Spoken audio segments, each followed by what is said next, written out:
It had been 3 months since the last time I saw my son's family. This morning, when I got his call inviting me to dinner, I almost cried with joy. I spent the whole afternoon baking an apple pie and buying my grandson a new toy car. My heart overflowed with happiness as I walked up to the door of the house I had helped them buy.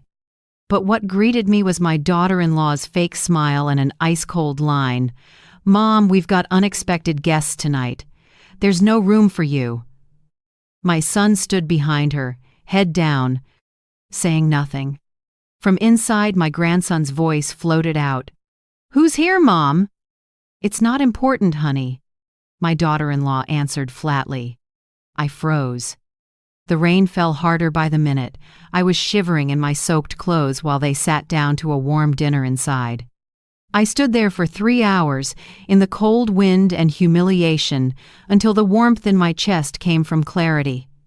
I stepped back, pulled out my phone, and quietly locked every account they were living off. Soon, she would learn that tonight's rain was only the beginning of the real storm headed her way. If you're still listening, tell me where you're watching from. Every comment you leave is another mark in this journey. And if this story has touched you, don't forget to hit like so it can reach even further. My name is Marjorie Bennett, 70 years old, a widow for almost 8 years. I live alone in a small house in Portland, Oregon, the home my husband Walter and I spent more than 30 years building. After he died of heart disease, I had no one left but Ethan, my only son, and his wife, Clara. I used to think that as long as I helped them, I still had a family. Ethan is a civil engineer, gentle and quiet. Clara, my daughter-in-law, is a beautiful, sharp woman, but cold as glass. From the day they married, she made me feel like an uninvited guest in my own son's life. Even so, I did what any mother would do. I gave everything. I pulled from my savings to cover their mortgage, helped them buy a new car, and paid private school tuition for Leo. Each month, most of my pension went straight into Ethan's account to ease the burden for the young couple. And I told myself, that's a mother's joy. So when Ethan called that day, inviting me to dinner after 3 busy months, my heart blossomed. I hadn't heard my grandson's voice for too long. Leo is 9, curly-haired, and loves my stories about when his grandpa was alive. I wanted to see him, to hold him, to hear about school. I spent the whole afternoon getting ready. I chose the navy dress, Walter once said, lights up the whole room when you wear it. I took from the wooden box the pearl necklace he gave me for our 30th anniversary. I spritzed a little lavender perfume, the scent Leo once said, "Smells like your baked treats, Grandma." Before leaving, I put the still warm apple pie and Leo's new toy car into a basket. I looked at the clock, 5:30. Enough time to take the bus across town. On the way, I couldn't stop smiling, picturing my grandson squealing when he saw the gift. When I reached their neighborhood, crimson maple leaves littered the path. A quiet pride rose in me. I had paid most of the down payment for this house. Ethan once said, "Mom, I don't know how to thank you enough." I just smiled. Your happiness is thanks enough. I rang the bell right at 6. The rain started tapping, light as a greeting. I heard footsteps, then the door opened. Clara appeared in a fitted black dress, the very one I'd given her last month. "Oh, you're here already?" she said, voice flat as water. "Of course." Ethan said dinner at 6. I brought apple pie for Leo. I smiled, hands trembling slightly from the rain. Clara glanced past me, then lowered her voice. "Actually, we have unexpected guests tonight. We're short on food, so I can help. I brought extra pie," I answered, trying to keep my voice cheerful. She gave a tight smile, turned inside, and said something. A minute later, Ethan came out. The look in my son's eyes made my heart pinch. He wouldn't meet my gaze. "Mom, I'm sorry.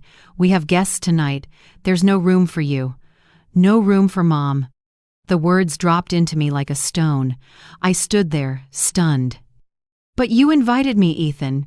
You said, 'I know, but it's just unexpected. I'll come by tomorrow, okay?'" I felt my lips move, but no sound came out. The rain thickened. Wind swept under the porch. I hugged the basket tighter, trying to steady my hands. From inside, Leo's bright voice rang out. "Who's here, Mom?" "It's not important, honey," Clara answered, dry as dust. Not important. His grandmother not important. I stood still for a few seconds, then whispered, "I understand. I'll go." But I didn't leave right away. I stepped back under the small awning. Warm light spilled from the house. The smell of food drifted out, roast meat, wine, laughter. Inside was my family. Outside, in the cold rain, was me, a stranger. At first I thought I'd walk away, but my legs wouldn't move. I looked through the window, saw Clara pouring wine, Ethan chatting with guests, Leo sitting quietly, having no idea his grandmother was standing out there in the rain. Time crawled with cruelty.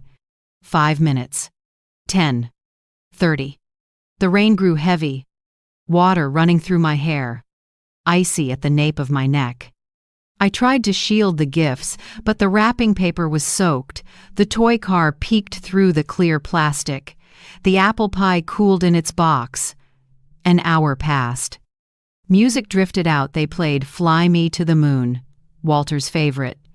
I pressed my lips together, fighting tears. After 2 hours, I began to shake with cold. 3 hours later, my legs were numb, my heart leaden. When the window cracked open, I saw Clara say something to a friend, eyes darting toward me. She smiled, not from awkwardness, but from pleasure. I saw her lips form the words, then caught a few. Let her learn not to show up uninvited. I tightened my grip on the basket handle. Something inside me, shattered then hardened to steel.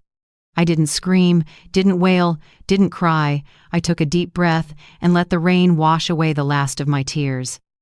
I kept standing there, hoping for a small miracle that Ethan would open the door, realize his mistake, and say, "Mom, come in." But the door stayed still. Only music from the living room, the clink of cutlery on china, and faraway laughter. I stepped up to the porch again and knocked. This time, Ethan appeared, looking flustered and tired. "I'm sorry, Mom," he said softly, eyes on the wood floor. "Tonight's really inconvenient." Before I could answer, Clara cut in from behind him. "Older folks should know when to go home." "It's raining, you'd better leave before you catch a cold." I looked straight at her. "I'm here because my son invited me, not because I'm nosy." Clara gave a thin smile. "What invitation?" Ethan only said, "Maybe. You misheard." Ethan stayed silent, didn't object, didn't defend me. He only lowered his head. In that moment, I understood silence can be crueler than words. Through the crack, I caught a glimpse of Leo on the stairs, his small face lighting up. "Grandma," he whispered, then flinched as Clara turned. "Upstairs," she snapped. "Grandma's busy, she can't talk." "But, up." He vanished around the corner. A door thudded shut, heavy as my heart hitting the floor. The rain thickened. Water seeped down my collar, freezing. The gift basket weighed on my arm. The apple pie I'd baked all afternoon was soggy, butter scent mingling with rain. The gift wrap around Leo's toy melted, sticking to my fingers. I tried to hold it together, but the red paper tore, revealing the little blue car inside, the only thing still intact. I turned to leave, then stopped when Clara's voice carried from the dining room, clear through the door. "I'm done, Ethan. She uses money like a leash. Don't you see? She always wants a hand in our business." Ethan's tired voice. "She's just helping." "Helping? Helping to control us, more like it. I'm sick of always having to thank Mom for everything. This house, this car, even Leo's tuition, all from her money. Aren't you ashamed?" Each word was a blade. I stood frozen. The baby boy I once held through feverish nights now sitting silent while his wife insulted me in the house I helped them buy. I gripped the wooden railing. A sharp ache shot through my finger joints. The rain wasn't what made me shake anymore, it was the humiliation. "Ethan, I'm serious," Clara went on. "If she had no money, do you think she'd still show up? She just needs to feel powerful." A small laugh rose from someone at the table. I didn't know who. I only knew that, in that instant, something in me broke for good. I raised my head and looked through the window, saw them eating under warm light, looking so happy. They didn't know that out there, the trembling old woman in the rain was quietly laying down the role of the generous mother they'd exploited for years. I breathed in, cold, soaking to the bone. I opened my purse and took out my phone. My hand shook, but my voice when the call connected was steady. "Hello," I said. "This is Marjorie Bennett. I need to lock all joint accounts under my name, including authorized user cards, savings, and online access. Please process it tonight." The line hesitated. "Yes, ma'am." "May I confirm?" I answered, crisp. "No reason needed. Just do it now."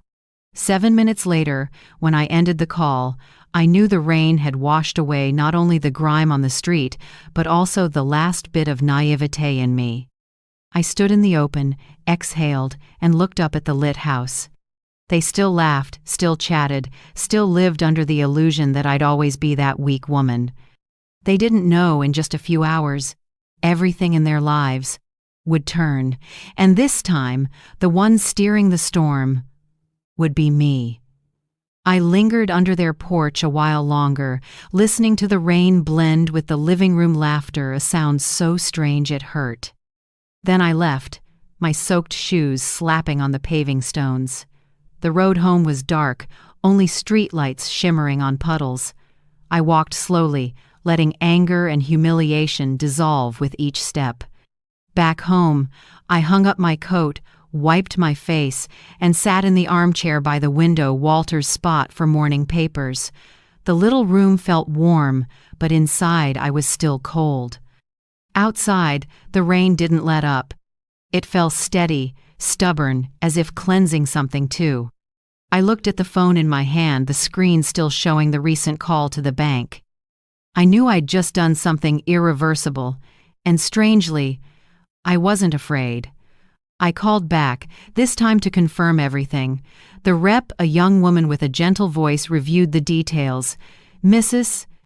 Marjorie Bennett, I confirm we've temporarily locked all accounts connected to your name, including savings, retirement, and any joint accounts with Mr. Ethan Bennett." I answered softly. "That's right. And I want to ensure all access, authorized cards, and transaction authorizations are frozen. No exceptions." A pause. "Ma'am, this will temporarily suspend all usage for the co-holder. Are you certain? They won't be able to withdraw, pay, or transfer anything." I looked out the window, through the blurred curtain of rain.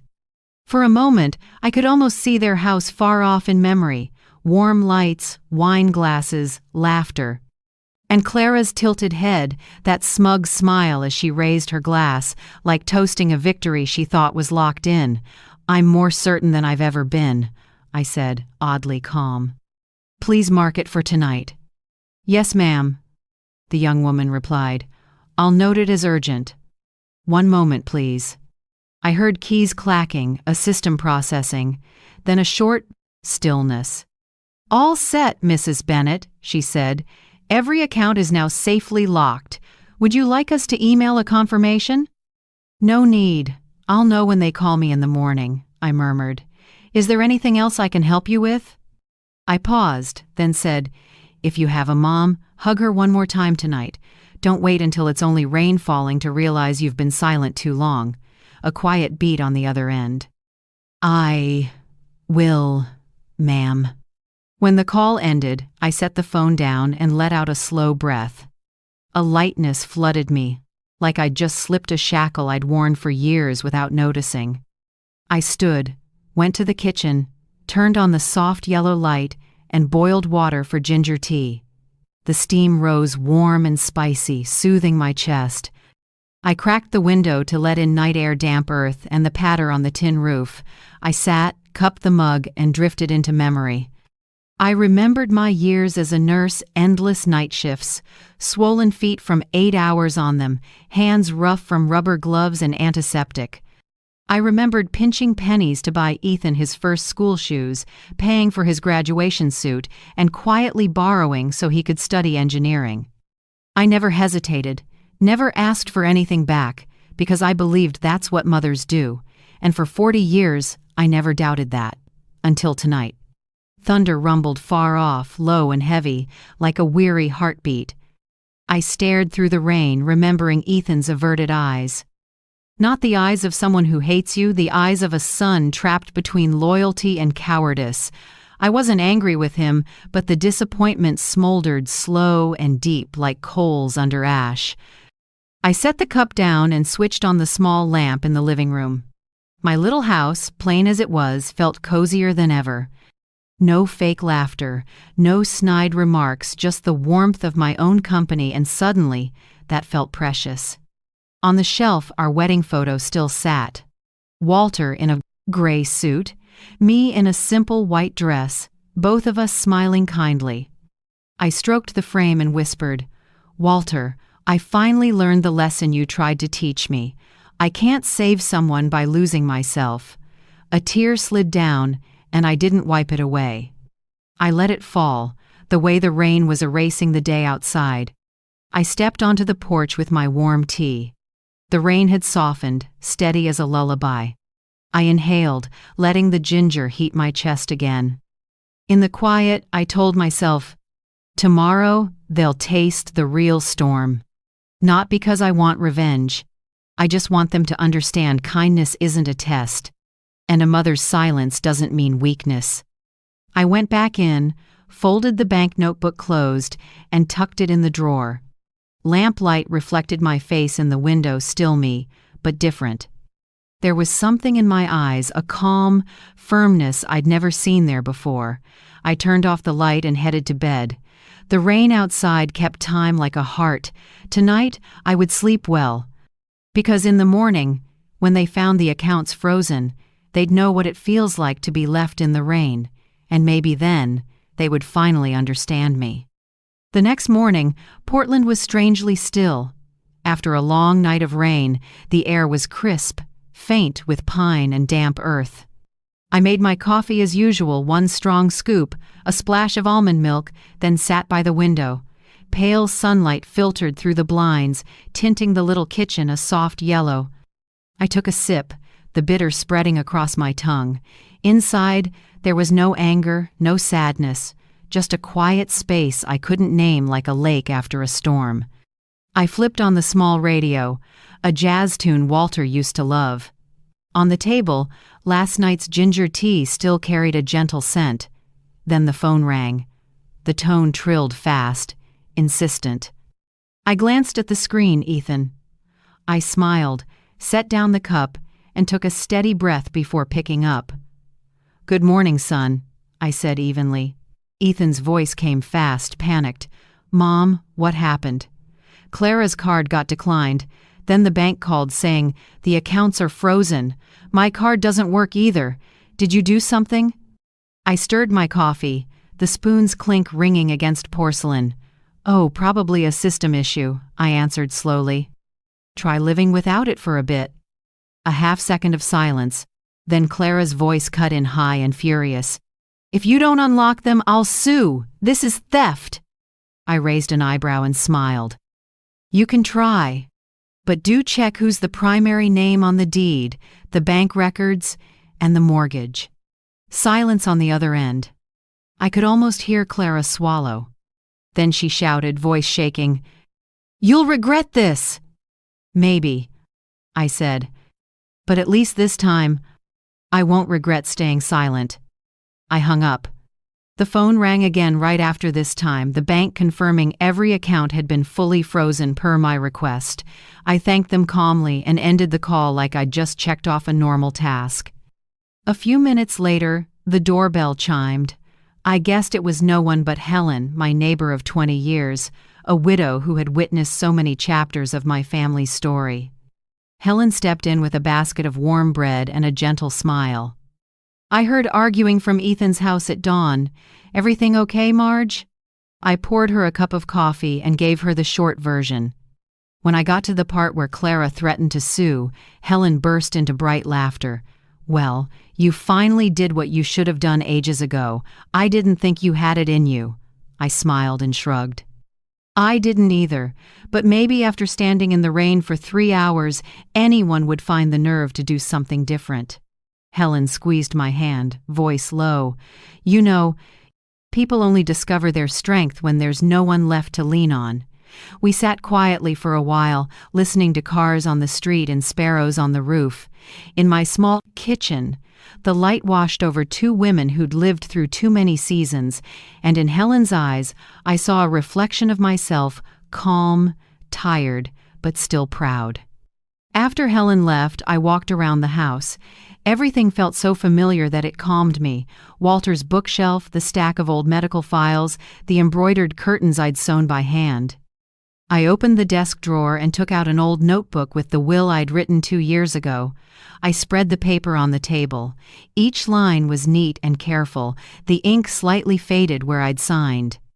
All assets, real estate, and savings will be transferred to my son, Ethan Bennett, and my daughter-in-law, Clara Bennett. I read it again, my lips trembling. I remembered believing, when I wrote this will, that it was how I could hold the family together. I was afraid that if I didn't give, they would drift away. Now I understand it was that unconditional giving that pushed them away from me. I picked up a pen and drew a straight line through the words Clara Bennett. Then I paused over my son's name. 1 minute, 2, 3 passed. Then I crossed that out too. I didn't cry. I just whispered, "It's not because I hate you, Ethan. It's because I want you to learn to stand on your own 2 feet. I rewrote the ending.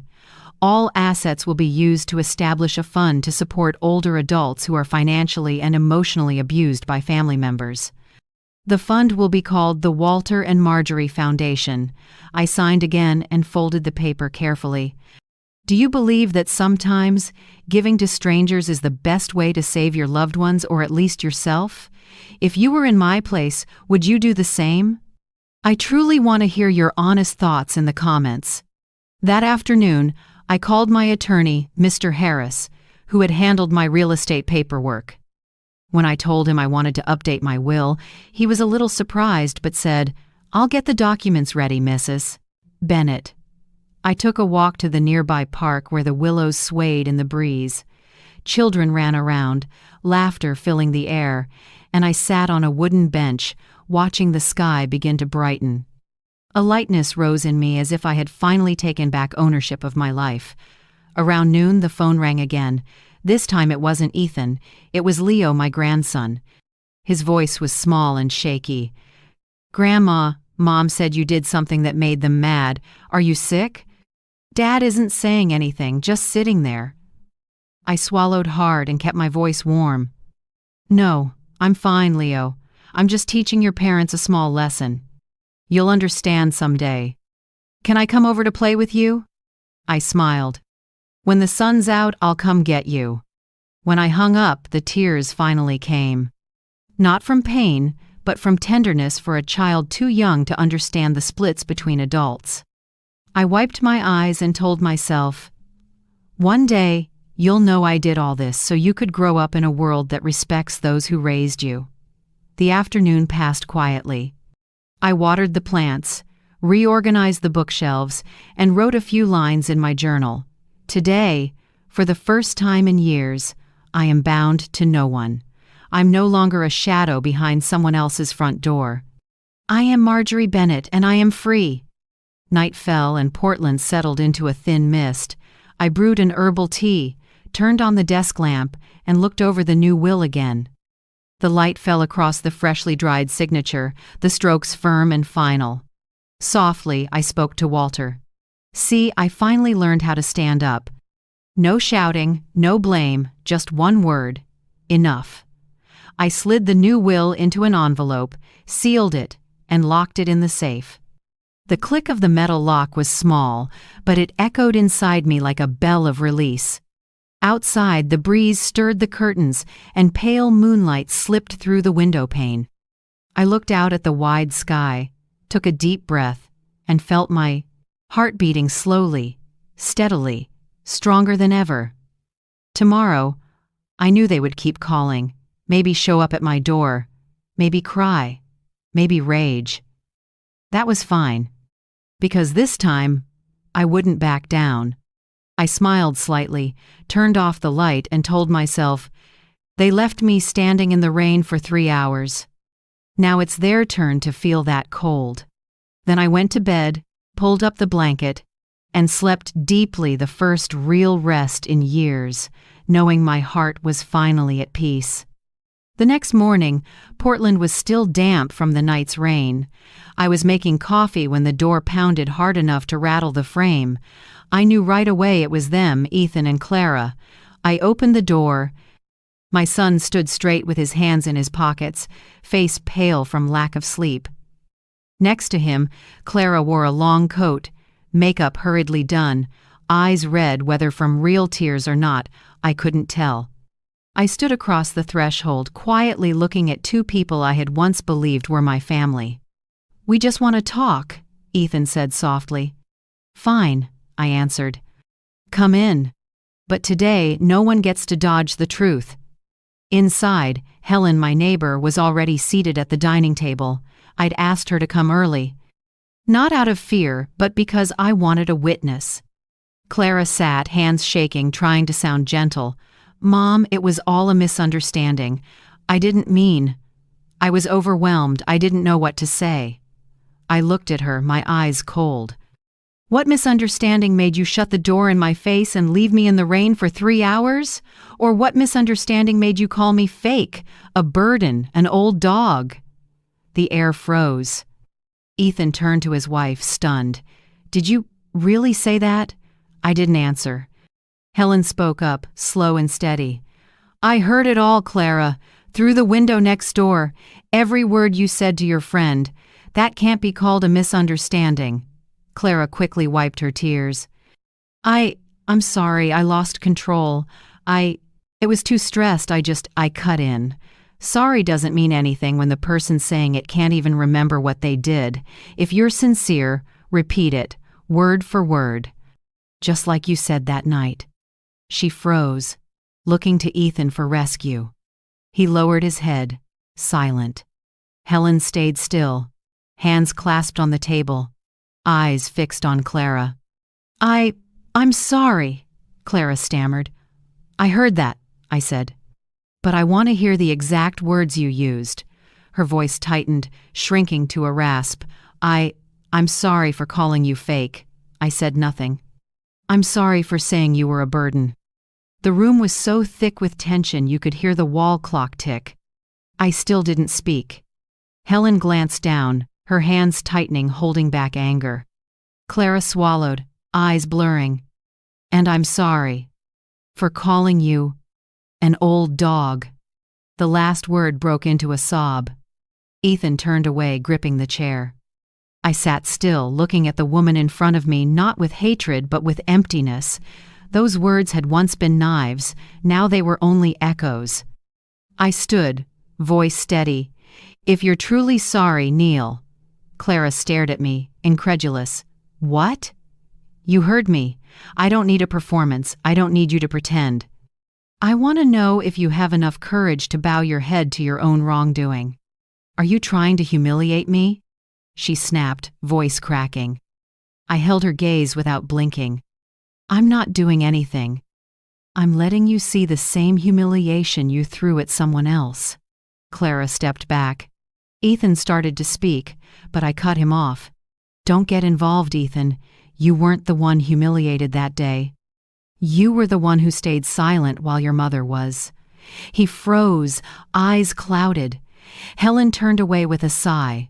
In the small room, the rain outside grew louder, in rhythm with my steady heartbeat. I didn't shout or command. I just waited. The silence stretched so long I thought she'd leave. Then Clara's lips trembled, and she whispered, "Fine." She stepped forward slowly, each step heavy, dragging her pride along with it. "You don't have to," Ethan started, but Clara held up a hand.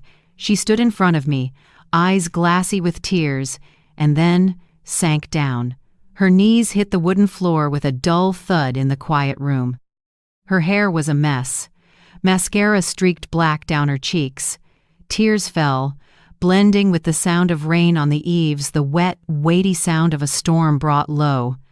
She spoke through ragged sobs. "I'm sorry for everything. I was wrong." Ethan stood frozen, his eyes hollow. Helen glanced at me, lips pressed tight. I said nothing. I just looked, letting this image etch into my memory, not for revenge, but to remind myself that silence can be powerful when used at the right moment. The room held nothing but harsh breathing and rain. On the cold wood floor, Clara knelt, tears mixed with shame, and I knew this confrontation had finally reached its true end. The room still held the chill and scent of the morning rain as Clara knelt on the wood floor, her shoulders trembling, tears streaking through the mascara on her cheeks. I stood still, looking down at her not with the eyes of a victor, but of a mother who had finally had enough. I was quiet for a few seconds, then drew a long breath. "All right, Clara. You can stand up. I don't need you down there any longer. Now we move to part 2, the new rules." Clara lifted her head, eyes exhausted, and Ethan looked up slightly, stunned. "Rules?" he repeated. I pulled out a chair, sat down, and set both hands on the old wooden table. Helen, still there, watched in silence. The dim light from the window fell across my face, and even I knew there was no room left for pity. "That's right," I said slowly, clearly. "From today on, if you two still want to set foot in this house or have any relationship with me at all, you will follow a mother's 10 rules." Clara wiped her cheeks, voice hoarse. "Are you trying to control our whole lives?" I gave a small smile. "No, I'm taking back control of mine." Helen nodded gently in agreement. I opened the small notebook where I'd written everything last night, firm strokes like a vow. I looked straight at them. "Let's begin. First rule, no more reckless spending." I looked at Ethan. "From now on, you won't get those little bits of help every month. I worked my whole life to save, not to watch you spend it on restaurants, cars, or things that only make people look rich." Ethan started to protest, but I raised my hand. "Son, I lived on a nurse's modest paycheck and raised you, and I never owed anyone. If I could do it, so can the two of you. My money is not an open bank for anyone to withdraw from at will." Clara dropped her gaze and bit her lip. Helen quietly smiled and jotted a note on the paper beside her. "Second rule, I support Leo only, not the two of you." My voice softened a touch. "I won't let my grandson go without. Tuition, clothes, anything necessary for Leo, I'll cover it. But all payments will go directly to the school or his legal guardian, not through either of you anymore." Ethan nodded slightly. Clara looked like she wanted to speak, then only sighed. "If you truly care about your son," I said, "you'll understand this is what's best for him." Third rule, Clara has 30 days to get a job. I met her eyes. 30 days. Not to prove anything to me, but to prove you can still live on your own merits. I won't cover credit cards, shopping, or any bill. If on day 30 you still don't have a job, you will leave that house." Clara glared. "Leave my house?" I lifted my chin, calm. "That house is still in my name, Clara. You've been staying there by my grace." The air tightened. Ethan shut his eyes briefly, accepting the truth he'd avoided for years. "I'm giving you time," I said. "But don't forget, my son Mercy doesn't extend forever." Fourth rule, don't show up unless you're invited. My voice dropped. For years, I've been the one calling, sending gifts, visiting, and arranging every family gathering. From now on, if I don't invite, you don't come. Don't knock, don't pretend to drop by, don't bring a cheap gift and a fake smile. Let this house be truly quiet. Clara bowed her head, lips tight. Ethan stayed silent. Helen added a few lines, her mouth set like she was holding back a sigh. Fifth rule: one disrespectful word and all support ends forever. I leaned slightly and looked at both of them. I've had enough of insults, fake tears, and complicit silence. If there is even one more disrespectful line, I will act as if you never existed in my life. No warning, no forgiveness, no return. Helen lifted her head, looked at me. I'll bold that one, she said firmly. Clara shivered. I saw her hand clutch her coat, fear flickering under the last of her pride. Ethan said nothing, looking like a man waking from a long daze. I closed the notebook, set the pen on the table, and looked at Helen. Now I want a clear record, not a contract, a family agreement. Helen understood. She pulled a blank sheet and began writing, "Agreement between Mrs. Marjorie Bennett and her son Ethan Bennett and his wife Clara Bennett. All parties agree to the rules as stated, witnessed by Helen Porter." She read each line, steady and clear. I nodded and signed. Helen signed next, then slid the page to Ethan. He took the pen with a trembling hand. I understand, Mom," he said quietly, and signed. The pen stopped in front of Clara. She looked at me, eyes wet. "Do you really want to humiliate me this much?" I shook my head. "No, Clara. I want you to learn to respect other people's boundaries. The humiliation, that's what you sowed for yourself." She said nothing more and signed. The signature wobbled, crooked like her pride, cracking apart. Helen folded the paper into a file and said, "That's that. From now on, everything is clear." The room went still. On the porch, sunlight began to push through the clouds, reflecting on the wood floor where a faint, damp mark still showed where Clara had knelt.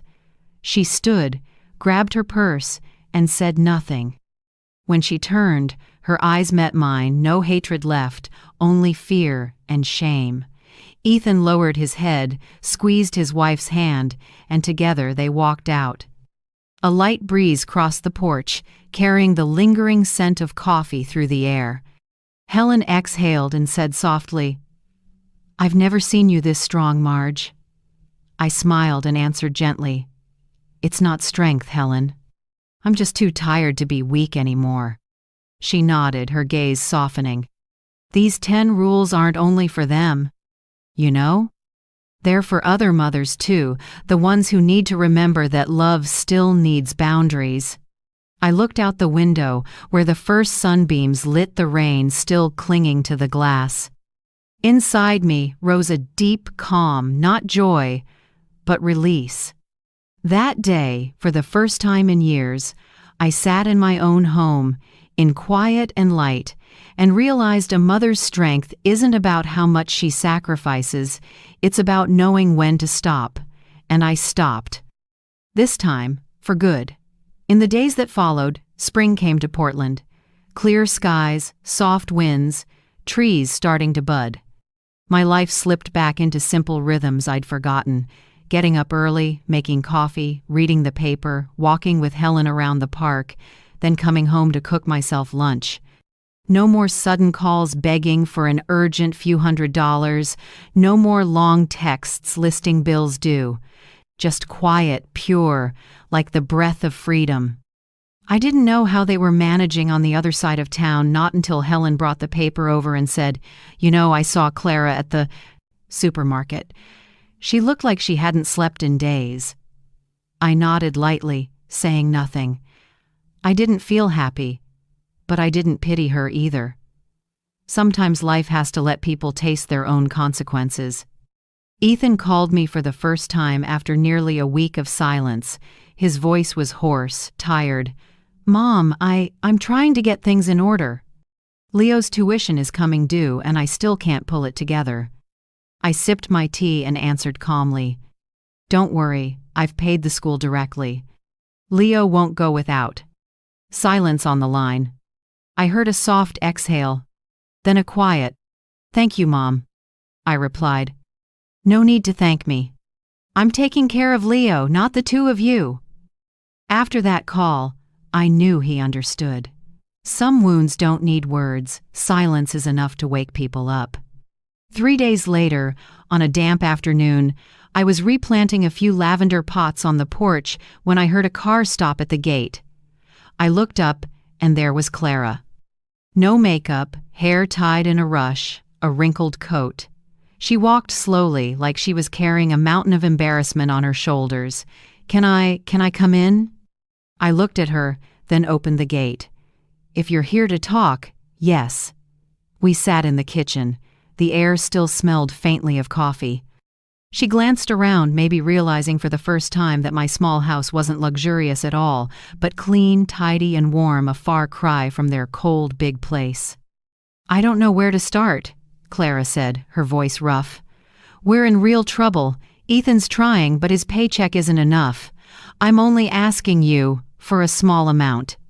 Just this once." I set my cup down and looked her straight in the eye. "You don't need money, Clara. You need to learn self-respect." She froze. "You think I don't have self-respect?" "I don't think." "I see." I spoke slowly. "You've lived on other people's money so long you forgot what it feels like to stand on your own 2 feet. You think money fixes everything, when really it just covers a hole inside you." Clara went quiet, her eyes flickering between anger and shame. "You don't understand. I used to have a job. I used to have dignity. But after I married Ethan, I thought I could stay home with our child, take care of the house." I cut in, gentle but firm. "You didn't take care of your child. You took care of your pride." A heavy pause. She bit her lip, then whispered, "I've been looking for work. But all they offer are manual jobs, retail, server. I can't. I don't want the pitying looks. It's beneath me." I gave a small smile, not angry. "Beneath you?" I stood, went to a cabinet and took out an old photo frame. In the picture, it's me in a nurse's uniform, hollow-cheeked, hands cracked, holding a mop. "See this? I scrubbed hospital floors for 20 years. I changed adult diapers, bathed the dying, cleaned wounds most people couldn't stand to look at. I did it so your husband could eat and study. And not once did I feel beneath anyone." Clara lowered her head, her hands clenched together. I saw tears start to fill her eyes, but she held them back. "I'm not ashamed of being poor, Clara," I went on, softer. "I'm ashamed when someone who can work chooses to bow to money instead." She sighed, voice shaking. "You're strong. I can't be like that." I pulled my chair closer and sat beside her. "You think I was born strong? No. I was weak too. I cried when people looked down on me, but I never forgot one thing. People only belittle you when you allow them to." That sentence broke her. This time, the tears weren't for show. She bent her head, shoulders shaking, real sobs breaking loose. I let her be no pat on the shoulder, no soothing words. I let her cry like a child because sometimes only at the bottom of pride can someone finally see who they are. After a few minutes she looked up, eyes swollen, voice raw. I don't know where to start." I smiled gently. "Anywhere. A coffee shop, a corner store, the bakery down the block. No one says you have to start at the top. What matters is that you actually start." She stayed quiet. Her eyes drifted to the wood floor, the same spot where, weeks ago, she'd knelt in humiliation. Now, a thin ray of afternoon sun slipped through the door and lit a small streak across it. Clara saw it, and so did I. I spoke slowly, low and warm. "Self-respect can't be borrowed, Clara. It only arrives when you stand up and earn your first meal without putting out your hand. The day you do that, you'll understand what I'm saying now." She nodded, said nothing, just whispered, "I'll try." I stood, refilled our water, then looked at her one last time before she left. "You don't need to thank me.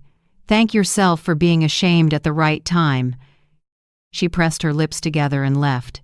Her steps were slow, but steadier than when she arrived. I stood at the door and watched her disappear under the trees. Helen called over from next door. Was that her again? I nodded. Yes, and maybe for the first time, she didn't come here to perform. Helen smiled and waved. I always knew you could make people change without raising your voice. I answered softly, half to her, half to myself. No one changes in a day, Helen. But today, I saw her first real tears, and maybe that's the start of something. I went back inside and made another cup of tea. Outside, evening fell. Light spilled onto the wooden porch, a peaceful scatter of gold. I sat down, light as a cloud. Maybe true forgiveness doesn't come from pity, it comes from daring to look at someone in their weakest moment and believing they can be better than yesterday. And I knew that somewhere, in Clara's shame today, a seed of change had been planted. One May morning, while I was making coffee, a soft knock sounded at the door.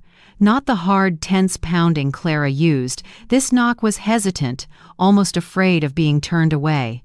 I opened it. Ethan stood there, thinner, with dark circles under his eyes and a wrinkled shirt. He bowed his head and rasped, "Mom, can I come in?"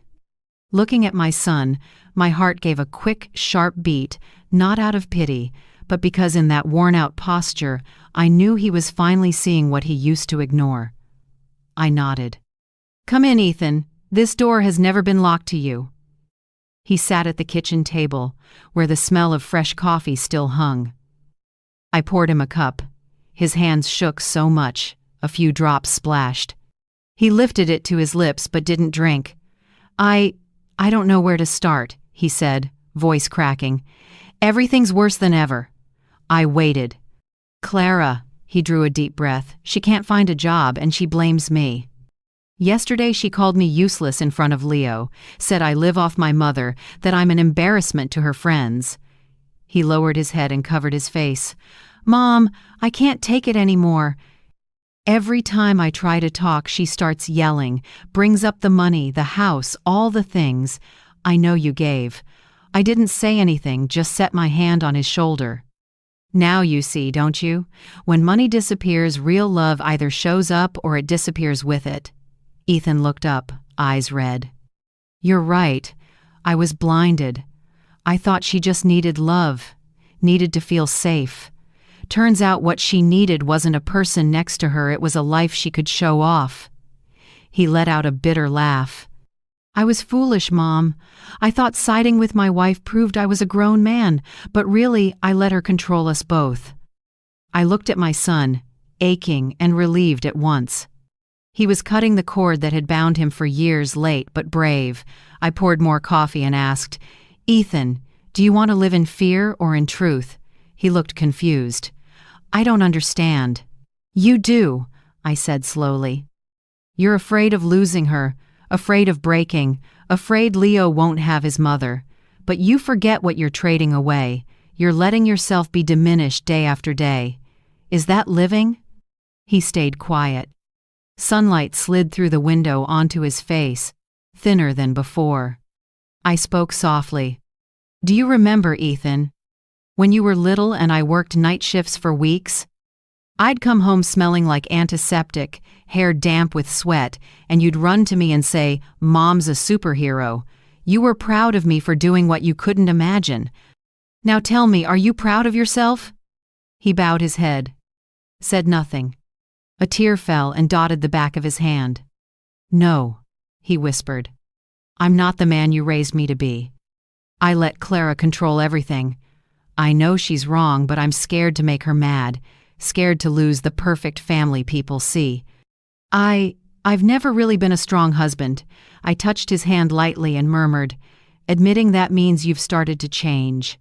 He nodded, breathing deep. "I just don't know where to start, Mom." I stood, went to my desk, and took out a small envelope. I set it in front of him. "This is a copy of the agreement from the other day. Not to throw in anyone's face, but to remind you that boundaries are now clear. No one gets to blame the past anymore."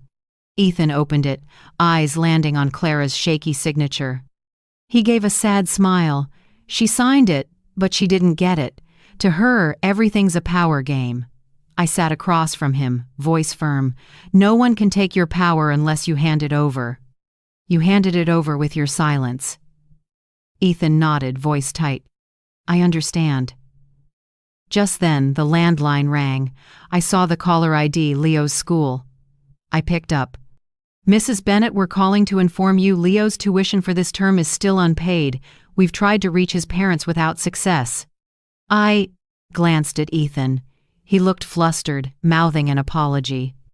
I spoke into the phone, steady. Thank you for calling. Please contact Leo's parents directly. I won't step in for them this time. I hung up. Ethan stared, unsure. Mom, I thought you were still helping with Leo? I am, Ethan. But I can't keep paying for choices you won't take responsibility for. If you want Leo to have a future, his parents need to learn how to earn it. He bowed his head, didn't argue. Silence stretched, thick enough to hear the clock tick. I turned away, poured more coffee, and spoke slowly. Ethan, I'm giving you 72 hours. In the next 3 days, you decide. Either she changes, or you leave. There's no third option. If you stay in a marriage you know is rotten, you're teaching Leo to endure mistakes instead of fixing them. He looked up, eyes wide. 72 hours? Yes, I don't need an answer now, but at the end of 3 days, I want you here not to cry, but to tell me what you chose, because this time, I won't rescue you. I walked to the window. Outside, the sun began to break through. Light danced on the leaves, and across Ethan's face, the face I'd shielded for 40 years, now like a child learning to step on his own. He sat there a long time. Then he spoke, voice rough. Do you believe in me, Mom? I turned and met his eyes. Since the day you were born, I've believed in you. The trouble is, I believed too much while you didn't believe in yourself. Ethan gave a sad smile, tears sliding down. I think I'm starting to understand you. I nodded. Good. I don't need a dutiful son anymore. I need a man who protects his own dignity. We sat in silence a few more minutes. I heard the clock shift. The wind tapped the window. When Ethan stood, he seemed different, not strong yet, but with a resolve in his eyes I hadn't seen in years. I'll talk to Clara, he said, steady. Not to. Fight to face the truth. I can't let Leo grow up in a house full of fear. I looked at my son, worried and proud. Remember, Ethan, real change begins in silence. But after that, it has to be action. He nodded and stepped out. As his figure faded into the morning sun, I stood there, hand on the doorframe, feeling a mix of hurt and relief. My sun was cracking, but in those cracks, the first light of awakening was finding its way in, and I knew that if he dared to keep that light, everything would change. 3 days passed since Ethan came to see me. I didn't call or text, partly to keep my word to let him decide, and partly because I knew what was happening in his house was harsher than any storm outside.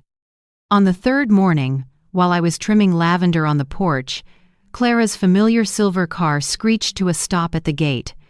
The door flung open, and she stepped out, not pathetic like when she came begging, but furious, almost unhinged. You ruined my family, she shouted, her voice ringing down the street. I calmly set the shears in the soil and brushed off my hands. Good morning, Clara. You're early. Don't pretend to be polite. She marched toward me, face flushed, hands shaking. This is all your fault. Since you cut the money, everything